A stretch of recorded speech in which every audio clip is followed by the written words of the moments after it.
প্রধানমন্ত্রী সহ বিএনপি নেতৃবৃন্দের বিরুদ্ধে, বর্তমান সরকারের বিরুদ্ধে অত্যধিক বক্তব্য অনেকে রাখছেন। এরকমের দৃশ্যটা আমরা দেখছি। তারা মনে করেছে যুবদল মনে হয় ঘুমিয়ে পড়েছে। গত 17 বছর আন্দোলন করেছে, সংগ্রাম করেছে, গুম হয়েছে, খুন হয়েছে। বিএনপি আল্লাহ রাব্বুল আলামিনের অশেষ রহমতে ক্ষমতায় এসেছে, কিন্তু যুবদল ছেড়ে চলে যায়নি। মাঠ ঘাটের কথা তারা ভুলে যায়নি। যুবদল কি রাজপথ ছেড়ে চলে গিয়েছে? যারা অদ্ভুতপূর্ণ বক্তব্য দিচ্ছেন আমাদের অনুপস্থিতির সুযোগে, আমরা তো দেশ গড়ার কাজে সরকারকে সহযোগিতা করার জন্য এই মুহূর্তে কোনো আন্দোলন নয়, সংগ্রাম নয়, আমরা সহযোগিতা করছি।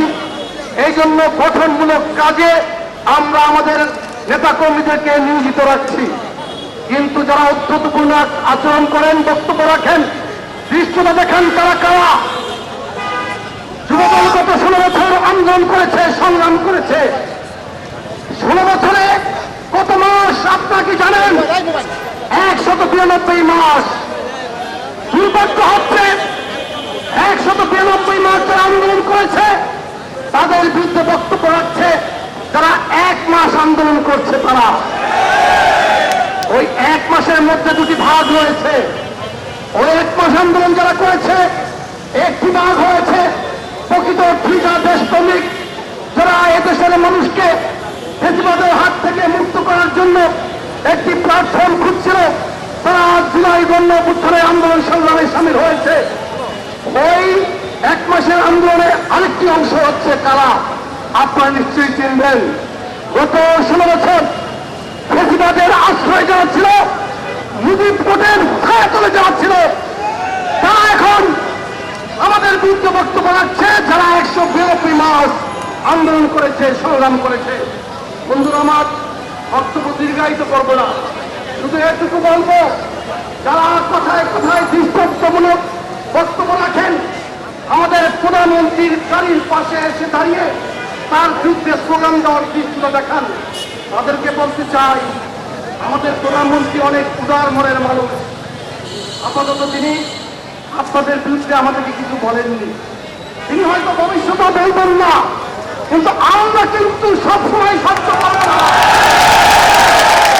আমরা বলছি, এরপরে কোনো বক্তব্য রাখার আগে, স্লোগান দেওয়ার আগে একবার ভেবে চিন্তে দেখবেন।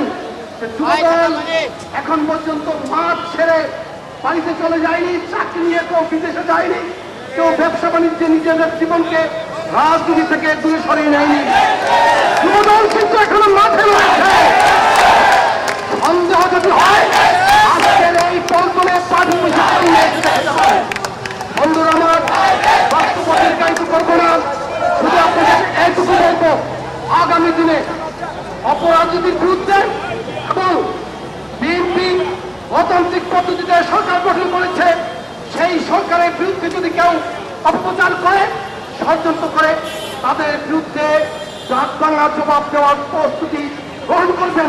গত ইন্টারিম সরকারের আমল থেকে যারা বিশৃঙ্খলার মাধ্যমে বাংলাদেশের রাজনীতিকে কলুষিত করার জন্য অপচেষ্টা করছে, তাদের জন্যই কিন্তু তারাই কিন্তু এখনো পর্যন্ত বাংলাদেশের রাজনীতিকে বিভিন্নভাবে তারা রাজনৈতিক পরিবেশকে ক্ষমতা করার চেষ্টা করছে। নতুন একটি রাজনৈতিক দলের এক অর্বাচীন বালকের ন্যায় আচরণ করছেন একজন রাজনৈতিক নেতা।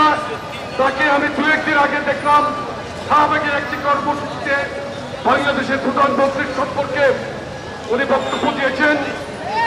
ন্যূনতম কোনো সম্মানজনক ভাবে সে কিন্তু কোনো বক্তব্য দিচ্ছেন না। মাননীয় স্বরাষ্ট্রমন্ত্রী এবং পররাষ্ট্রমন্ত্রীকেও নিয়ে যে উদ্ভট ভাষায় বক্তব্য দিচ্ছেন, মাইক পেয়ে মাথা গরম করে বক্তব্য দেওয়ার মধ্যে কিন্তু কোনো সুশীল রাজনীতি নেই।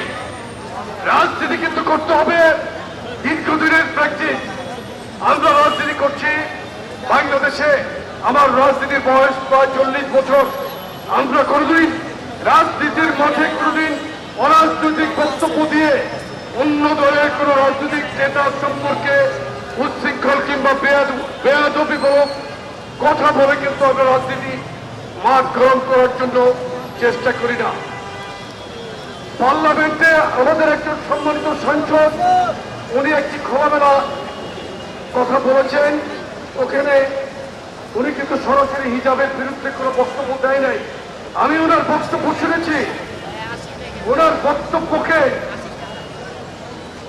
অপপ্রচার এবং মিথ্যা খণ্ডিত মিথ্যাচার করে বলছে যে হিজাবের বিরুদ্ধে বলেছে। উনি কোন জায়গায় কিন্তু উনি হিজাবের প্রসঙ্গ আনেন নাই।